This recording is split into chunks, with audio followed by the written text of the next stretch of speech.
Jacob Mills, welcome to the Market Beautifully podcast. What have you been up to lately?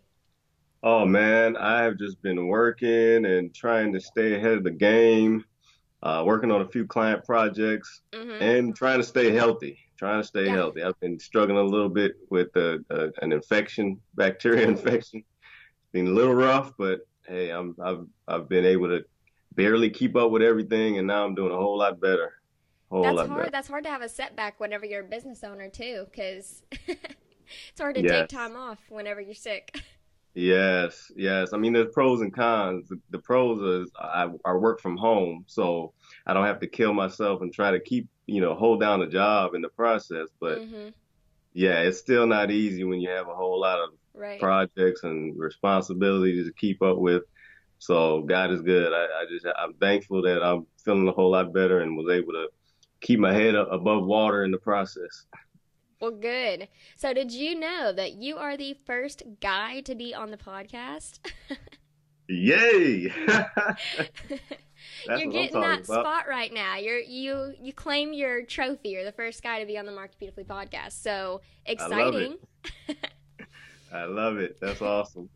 So, Jay, I know what you do, but please let everyone else in on the business you founded years ago and what you do for your clients and everything that goes with that. Well, the name of my business is Black Belt Lead Services. Most people know my content as Black Belt SEO. It's a website, a blog that I blog on, that I created after I created the company. Mm-hmm. And I basically I do lead generation. Most of what I do is SEO in order to do that, and most of the lead generation I do is local lead generation. Mm-hmm. And so it just involves search engine marketing. Sometimes I do a little bit of Facebook ads. I'm actually starting to get into Google AdWords and PPC as well. Yep. Because that's a really good thing too, because it's a whole lot faster Yes. uh, when you can just throw up an ad as long as it's optimized well. So that's basically what I do is just local lead generation for small business owners. Right. And, now I work at an agency and I do something very similar that's a part of what I do there is a lot of search engine marketing and Google AdWords. I run, oh my goodness, at least Google AdWords for at least 20 different businesses. And it's Wow. amazing because the difference, I run Facebook ads too, so it's amazing to see the difference between Google ad results and Facebook ad results for the same company in the same Yeah. area with the same local radius around their business location. Wow. Because Yeah. Google AdWords is such a pool market. It's like people are pooling for that information, they're actually searching for it, so then you show up. And Facebook is such a push market. You're kind of pushing your message on them in a, value based way. But it's cool to see the different types of markets and just how people react to the businesses on each different platform. Absolutely. And there's two different types of marketing. One is Mm-hmm. interruptive marketing, where you're interrupting their Right. scrolling on Facebook, looking at cat videos or whatever. And one is directly giving them exactly what they're Right. looking for. And so yeah, Exactly. it's very interesting to It use those is. different things. That's awesome. So explain what you mean by lead generation. Because, I mean, that's how you kind of define yourself. You're a lead generator. So explain what that means. Basically, lead generation is all about um, gathering somebody's information, either one, gathering somebody's information, Mm-hmm. or getting somebody to call that you want to do business with. Right. So, a lot of what I do is actually generate calls.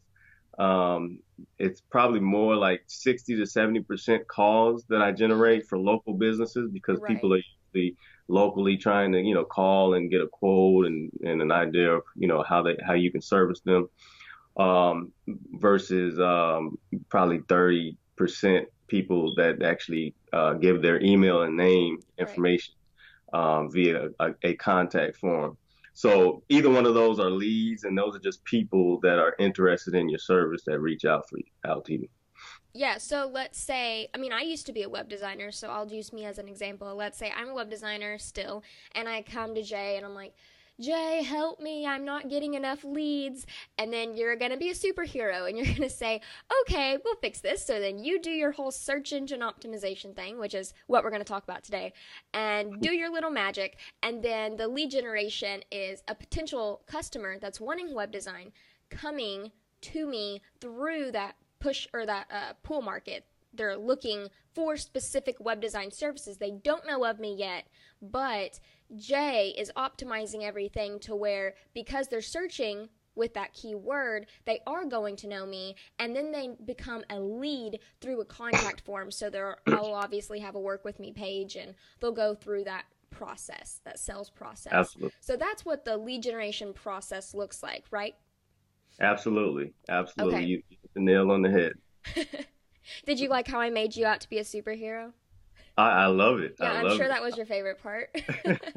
I'm gonna have to come up with a superhero name or something. Yeah, you do. Yeah, come up with like a little animated graphic. So, how did you Awesome. get started in SEO? Well, it was a long journey. Ever since like about the age of 19, Mm, I got introduced in the work from home business industry, MLMs first of all, and I was through all kinds of MLMs, and a lot of people have this story. They start one MLM, it doesn't work, and they start mm-hmm. another one. I was a company hopper. I was just going from one company to the next and trying different things, and I got the fever. I was really just hooked on the idea of residual income and Yeah, working from home. yeah. And, I made a couple, $100 in one company. Then I made a little over $1,000 in another company, but it was never the continual growth and residual income that I was looking for.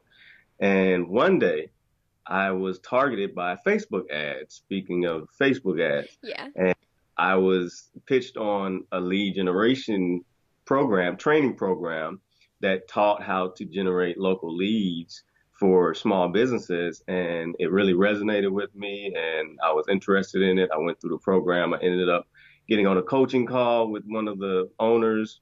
He sold me on the program, and I was all in ever since. So that Nice. that prompted me, after going through the training and learning everything, that prompted me to say, hey, I'm going to do this. I'm going to start, make a business out of this. And yep, here I am now.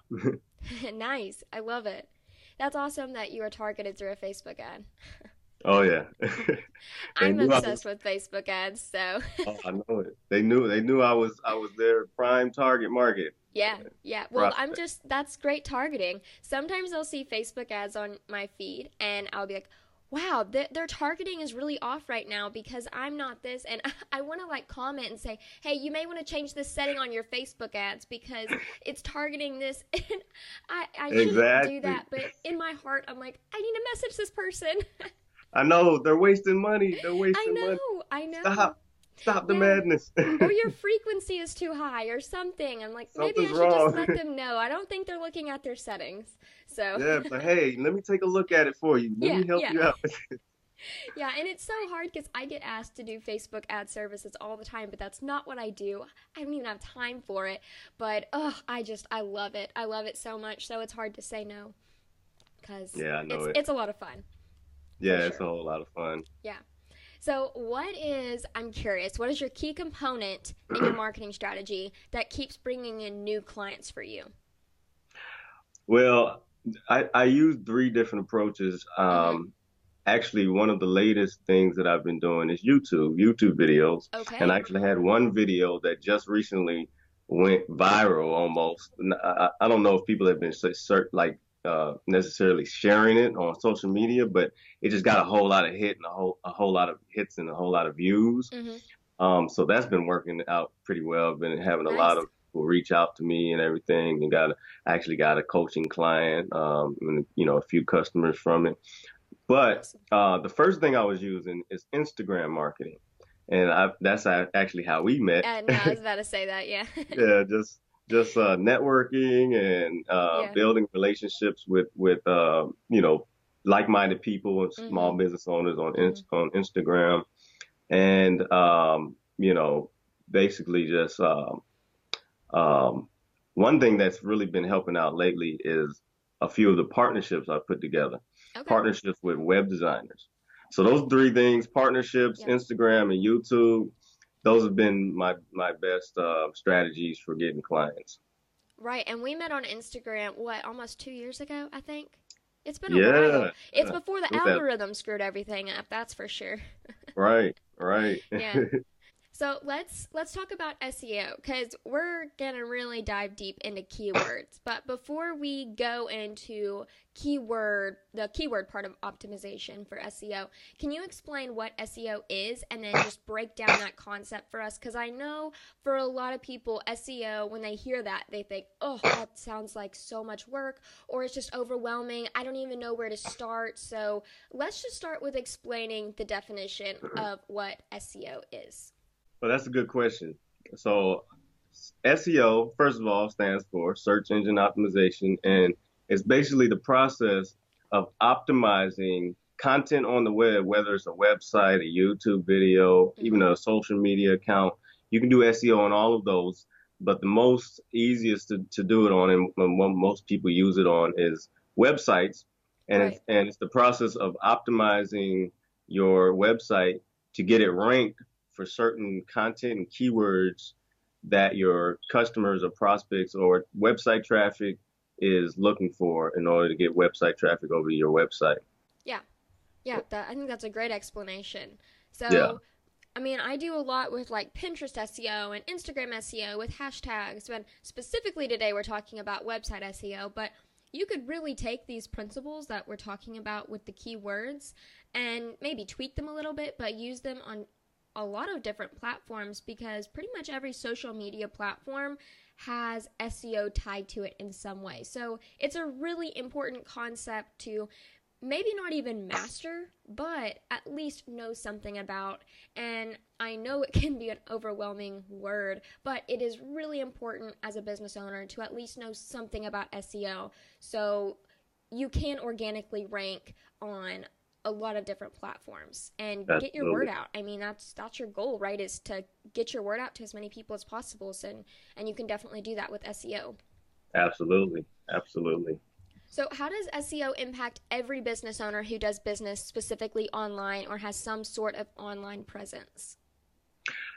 Well, if you have online presence and you're not spending money for it, then 9 times out of 10, it's because of SEO. It's because of search Hmm. engine optimization. And so, if you don't use search engine optimization or you don't um, outdo your competition or, at least get a piece of the pie, then you're basically not going to compete well online or really benefit from any online visitors and traffic and leads and customers in the end. And so it's very, very important that you implement that into your online strategy in Hmm. order to really tap into your target market because those are the people that are actually getting online, going to Google and searching for your services. They're looking for you. So Hmm. there's no better scenario in order for you to grow your business and sell your services than getting your product in front of them or your services or your website, your content in front of them on the search engines. So it impacts you very much so in that way. Yeah, and I have a free video series about SEO, and in that series, I have an example for this, and I know a few of the listeners are stock photographers, so I had an example. Brittany Ann Stock, she works for Market Beautifully. She's the community manager here on staff, and so I show her as an example because it's perfect. So she does a lot of custom feminine stock photos, like that is her thing, right? So if someone online, let's say me, I need a custom stock photo. I'm obviously a very feminine business, so that's perfect. That's right up my alley. So if I type on Google custom feminine stock photo, I may not even know Brittany Ann Stock exists yet.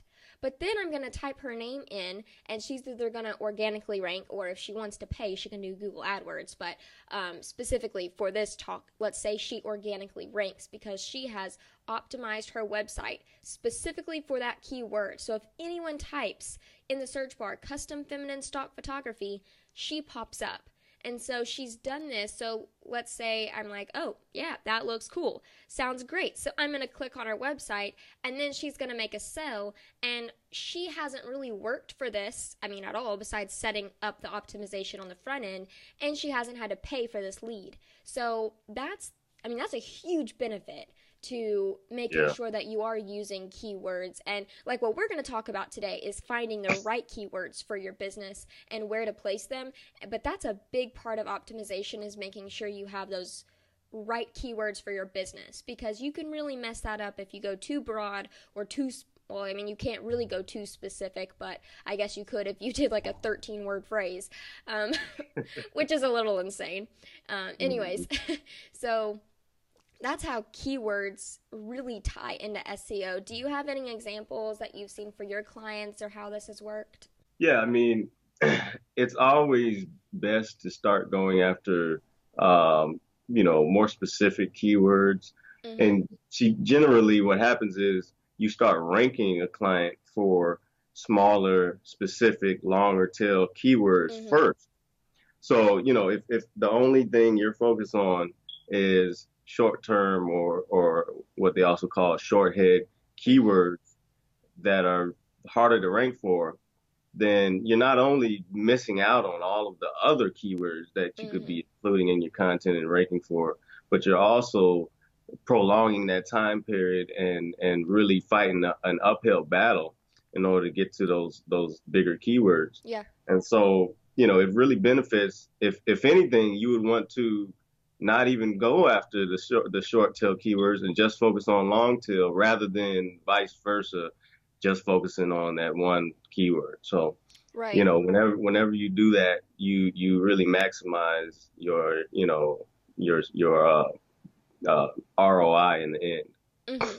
Yeah, and ROI is return on investment. So your investment would be your time in this case, since it's not Right. money, and then your return would be the amount of money you got. So Brittany's investment was the time she invested up front on optimizing that page, and then her investment was that client that she got for that client was me that she got for the client for the custom stock photos. So Right. that's what ROI would mean in that scenario. So you Right. talked about long tail and short head keywords. So those are the two different types of keywords. Let's expand on that and dig into what do each of those keywords mean? Like, what's the definition of those? So long tail keywords are generally anywhere from 3 to 5, or probably sometimes a little bit more Mm-hmm. words per phrase. So it's a keyword phrase that people are using that is real specific to what they want. So I guess like an example would be let's say cooking recipes. So if you're looking for cooking recipes online, um, some people may not know exactly specifically what they want, so they might just type in cooking recipes, and that's a good example of a short tail or short head keyword Right. phrase. It's very broad, very Yes. general. It's just talking about cooking recipes. It's not specific.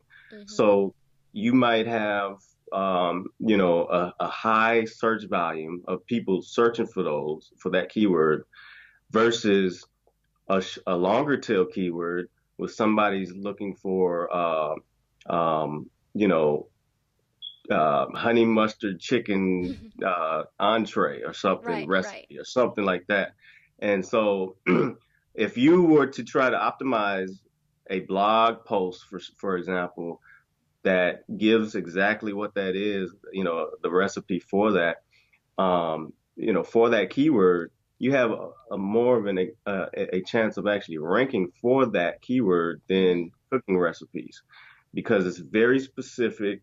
There's not a whole lot of competition. There's not going to be as many other people optimizing their sites and their content for that keyword, and so you have way more of an advantage and way more of a shot at actually ranking your stuff for that keyword. Right. And it's all because there's less competition. Like, if Jay and I were both food bloggers, and I wrote a really awesome recipe. Like, I'm going to go back to your cooking recipe example, and I wrote a really awesome recipe that was about the honey mustard chicken, but I just decided to optimize my post for the word, uh, what did you say? Cooking recipe, right? That Yeah. was super generic. Well, Right. I'm competing with a lot of other people that are also optimizing that want to rank on cooking recipe. That's such a Right. broad term. So you're saying, let's say you're another food blogger and you're saying that you're optimizing your blog post for honey mustard chicken entree recipe. Well, that's like Right. 5 or 6 keyword phrase. And the competition, you're not competing with near as many food bloggers with your blog post. So you're going to end up ranking higher than I would with my blog post because the Exactly. competition levels there are just drastically different.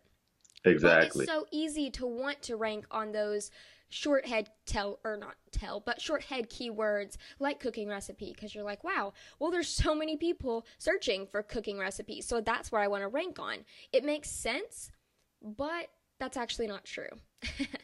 Exactly. And another thing to keep in mind that most people don't really think about is a lot of times when you rank for a lot of these short keywords, very broad general keywords, your conversion rate isn't going to be as high. Yeah, you might get a lot more traffic and a whole Mm-hmm. lot more people that are clicking over to your site. But in the end, if you're ranking for something very specific, Mm-hmm. like the honey mustard entree recipe, Right. and that's exactly what you're giving them, you're going to get a whole lot more people subscribing and downloading your recipe or whatever it is, whatever that end result that you're looking for is. Mm-hmm. You're going to have a whole lot more higher conversion rate because it's very specific, it's exactly what they wanted, and it's a mutual benefit for Exactly. the user and you. Yeah, that's a really good point. You definitely do want to focus on your conversion rates by getting more specific. I like that. I like that a lot. Right. So, I want to start finding the keywords that are perfect for my business to be found by. So, like we talked about doing those long tail keywords, searching for those longer phrases that are more specific instead of settling for those more generic, broad phrases. So, how do we go about finding those long tail keyword phrases that are perfect for our business specifically? So the thing is, it's all about knowing your customers, Mm-hmm. and knowing what their search habits are and what they might be searching for. In order to do that, you know you've you've probably heard the idea of creating a customer avatar. It's a good idea if you need to really wrap your mind around what your customers want and need and how Right. to really resonate with them. So, if you need to do that, depending on your industry or your niche, you may not, you may already know. But if you're not sure, then you definitely need to just create yourself a customer avatar. Who is your perfect customer? Who would be searching for your stuff? Why would they be searching for your stuff, for your content? What would they be searching for? You know, what is their end, benefit? What are they looking for? What kind of problems are they looking to solve? So that's where you know what to go ahead and do your keyword research based off of. And then you're going to want to just use um, a keyword research tool. Um, a lot of times people in the past have used Keyword Planner. That's a keyword tool, keyword research tool that shows you the search volumes and stuff. And that's in Google AdWords. But nowadays it's been updated and changed so much that lately it's really better used for people that are trying to do research on advertisement can paid advertisement campaigns, and it's not as specific. It only gives you a range of the search volumes that may be for each keyword. So I stopped using that a long time ago. What I use actually is um, a keyword research tool that's built into this actually training program. It's totally free. It's called Wealthy Affiliate, Hmm. and I didn't even really realize that their keyword research tool was so nice or user friendly until I was, messing around in their free membership to see what they were all about. But it gives you the search volume, it gives you the competition level, Nice. and it's not like the Google AdWords keyword planner competition. That's the paid competition. It's showing you the Oh, competition for paid advertisers. This is showing you the competition for ranking. So nice. it's exactly what you need if you're trying to do SEO. So that's what you would do. You would basically, find out what to start off with, your seed keywords or whatever. Then you would use a keyword tool like that to go ahead and brainstorm and just put in different things that you think your potential customers would be using to find you. And that keyword tool, what it does is it gives you a whole bunch of ideas after that. When you type that in, it's going to show you a bunch of ideas that'll help you even more. And you can actually create lists of that also. So you might, after you're done, have like 25 keywords that you want to use in your content. So yeah, that's basically the process. Wow, I had no idea that the keyword planner was actually giving you the competition level of other paid advertisers. Yeah, That's really yeah, and interesting. a lot of people get confused with that. It's kind of, it really doesn't explain that, when it's Right. showing you that. So it's just naturally, if you're doing your keyword research for SEO, that's what you're gonna look at it as. Oh, that's high competition, Right. even though it may be the exact opposite for SEO. Yeah, that's really interesting. So we're going to link that in the show notes, specifically the you say wealthy affiliates tool. Yeah, yeah. And the Okay. cool thing is about it is it's totally free. Plus, along with that, you get a whole lot of free training. You get a whole lot of free training Nice. on affiliate marketing, really, and a bunch of other stuff. So it's kind of cool. It's pretty cool. It's a whole lot of value. Yeah, well, I'm glad you mentioned that because I'm sure a lot of the listeners are going to find a crap ton of value from that website specifically. So, thanks for Absolutely, mentioning that. absolutely. You're saying we're going to start the process with not starting with broad keywords. So, we're going to go to wealthy affiliates, find that free keyword research tool, and the first thing we're going to do is we're going to search for our specific niche. So let's say you're a wedding photographer. You're going to go put that in the bar where it tells you to put in your specific industry, and then it will spit out keywords for you, correct?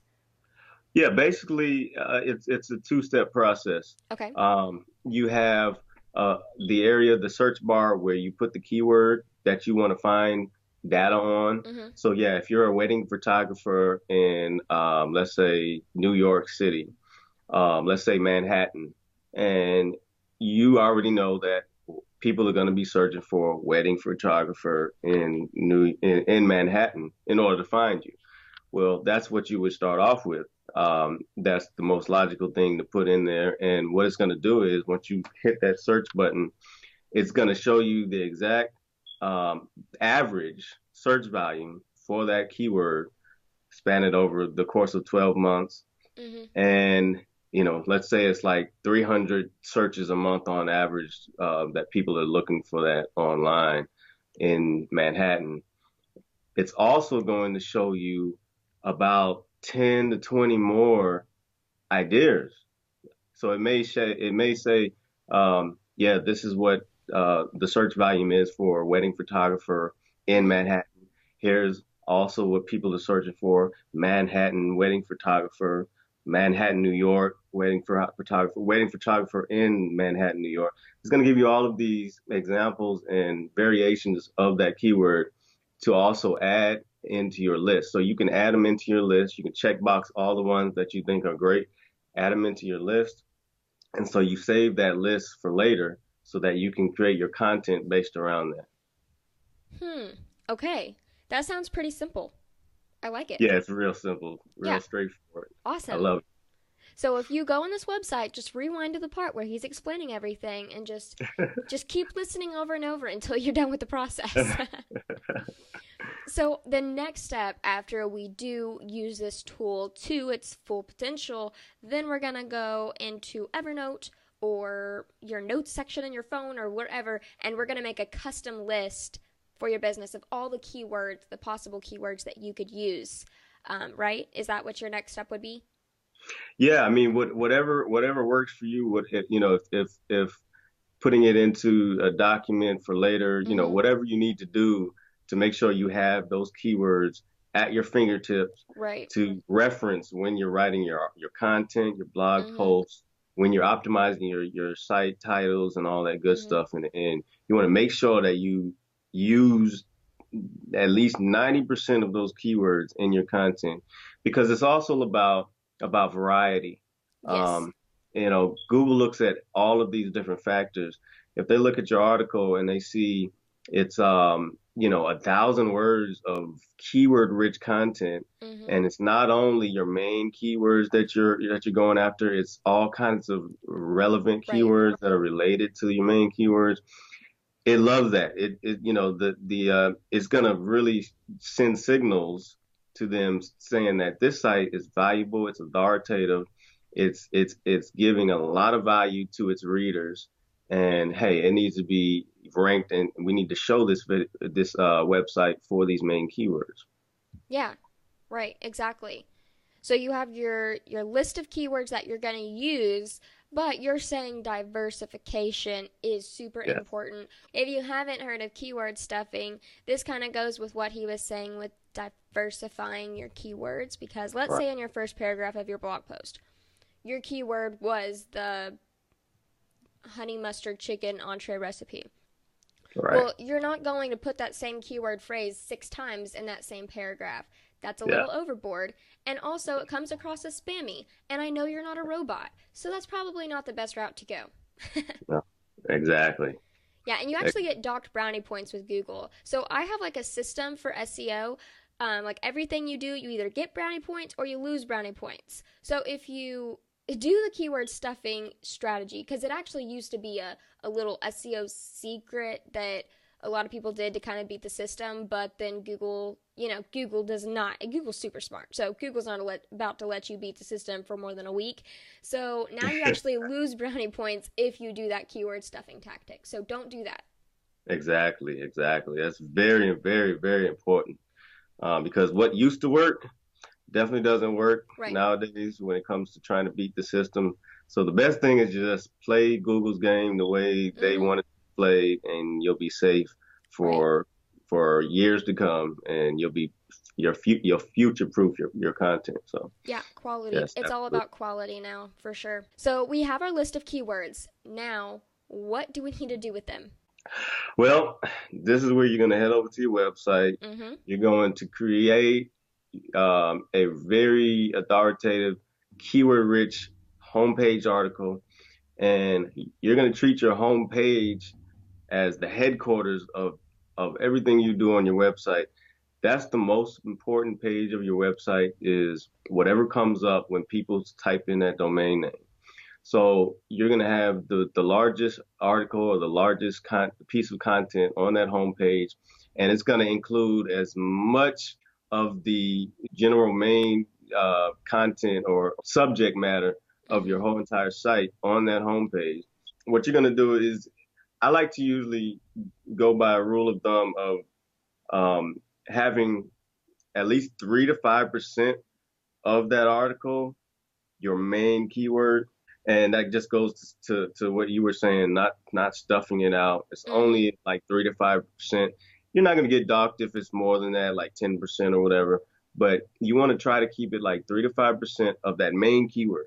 Now Mm-hmm. you're going to have a lot of variations, other variations of it, but you know that the main keyword that you're going after is wedding photographer in Manhattan. Right. And so you might have that listed 3 to 5 times in a five in a what would that be 1,000 or something. yeah, well, that would be a 100. 100 word article. Right. So it would be like 3 to 5 words in that article. The only thing is you don't want to write just a 100 word article. Right. So That's what I was saying, like 1,000. Because if you wrote 100 words, that would look a little spammy too. So you would at least want a 300 to Yeah. 500 word Yeah. article. Even more than that, the more the Right. better. So just keep that 3 to 5 word ratio, and a good word count tool to kind of give you that percentage is wordcounttools.com. I believe that's what it's called. Wordcounttools.com. It's free to use. You just copy and paste your article into that tool. It shows you how many words.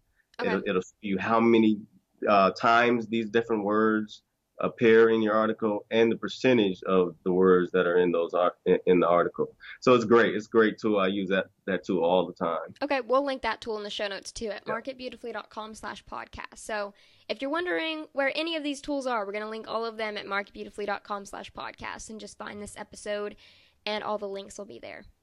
Absolutely. Cool.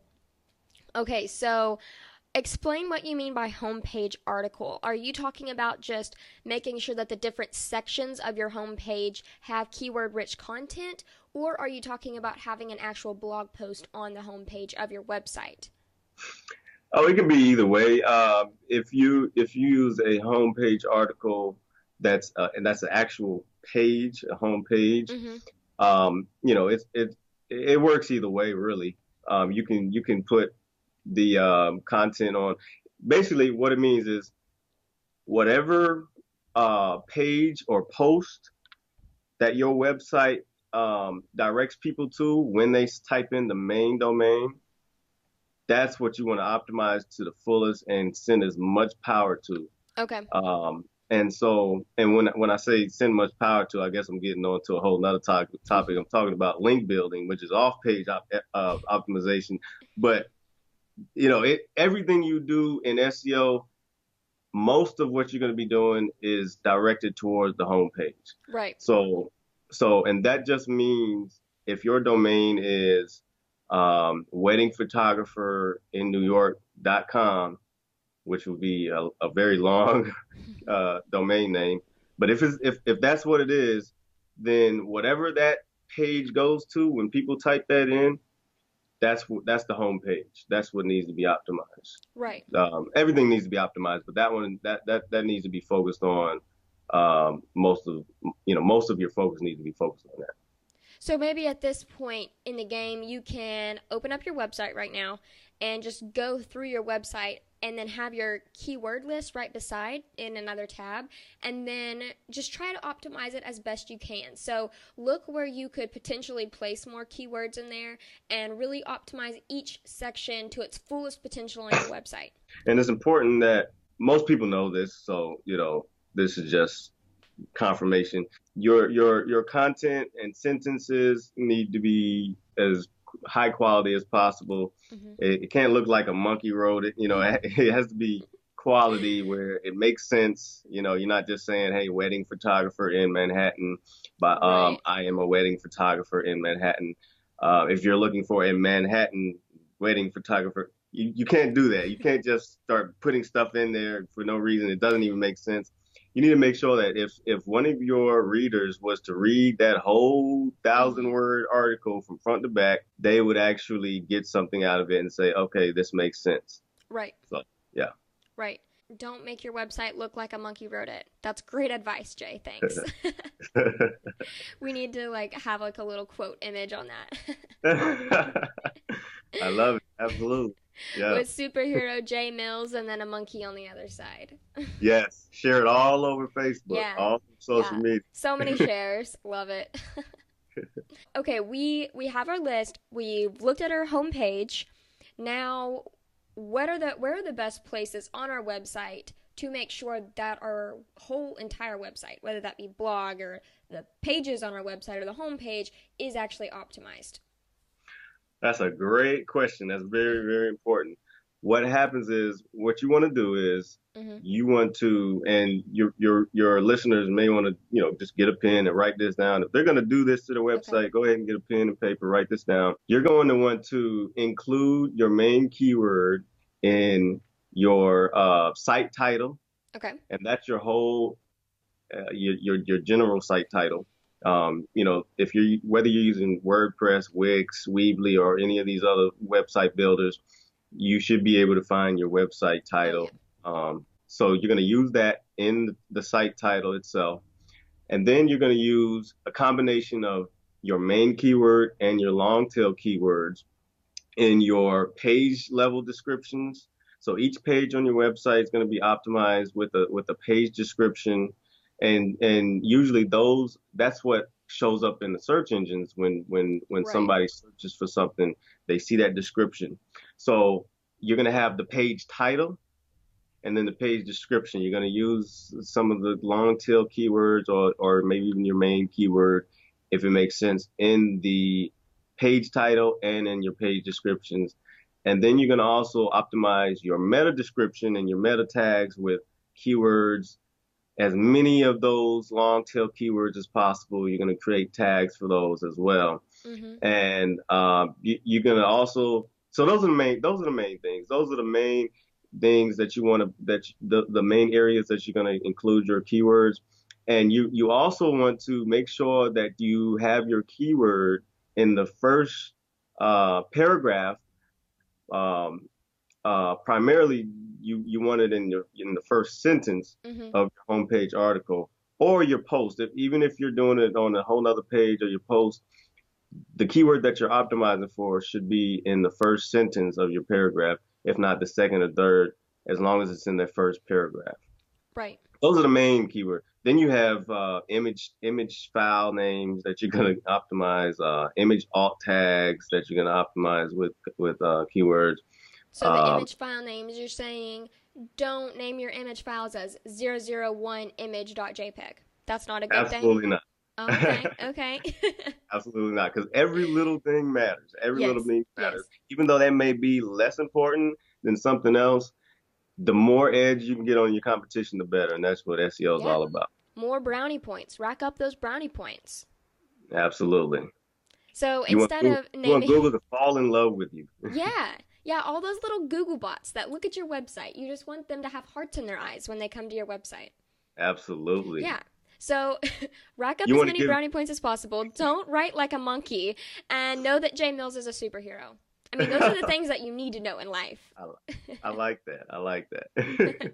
Image files, we need to save them with those with the keyword phrase specifically and put hyphens in between each word, because those Google bots that should have hearts in their eyes, they're kind of dumb. So they do not know when a word starts and when a word ends. So I do want to recommend that whenever you are saving your image file names, put hyphens in between each word. That way the Google bots know, oh, that's a space, that's a separate word. That helps. Yeah. Knowledge. Knowledge. Yeah. Little tip. Hey, it's the little stuff that counts. It That's is. that's what counts. It is. So, we have our keyword list. We've looked at our homepage. We know not to write like a monkey, and we know to save our image file names as not 001image.jpg. I feel like we've covered a lot. This is great. So now, tell us your favorite SEO tools. My favorite SEO tools. This is a hard one, but you know what? I came up with three Yeah? that I use the most. And I figure, Great. hey, if I'm using them the most, then they're probably my favorite. I would So agree, yeah. one is SERPFox, SERPFox.com. Okay. SERPFox is a keyword tracker. It tracks your website rankings for the keywords that you're going after. It shows a graph. It's awesome. It shows a graph of how it's reacted and the ups and downs in the past few months or ever since you started tracking it with this keyword tracker.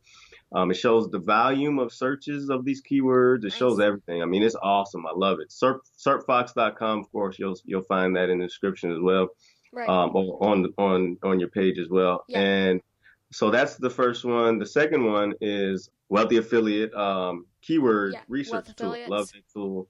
It's so cool because I get to save my keyword list. We already talked about that. Mm-hmm. And the last but not least is the Majestic.com. If you go to Okay. Majestic.com, Majestic is basically kind of a higher end tool that basically helps SEOs find out what their competition is doing, like their anchor text and how many backlinks they have. Of course, that's a whole nother subject, but Yeah. how many incoming links that your competition has is really good for kind of spying on the competition and seeing what they've done so that you can kind of outdo them. So those are my Yeah. three favorite. And Spy Fu, that you can also spy on your competition through that tool as Uh, well.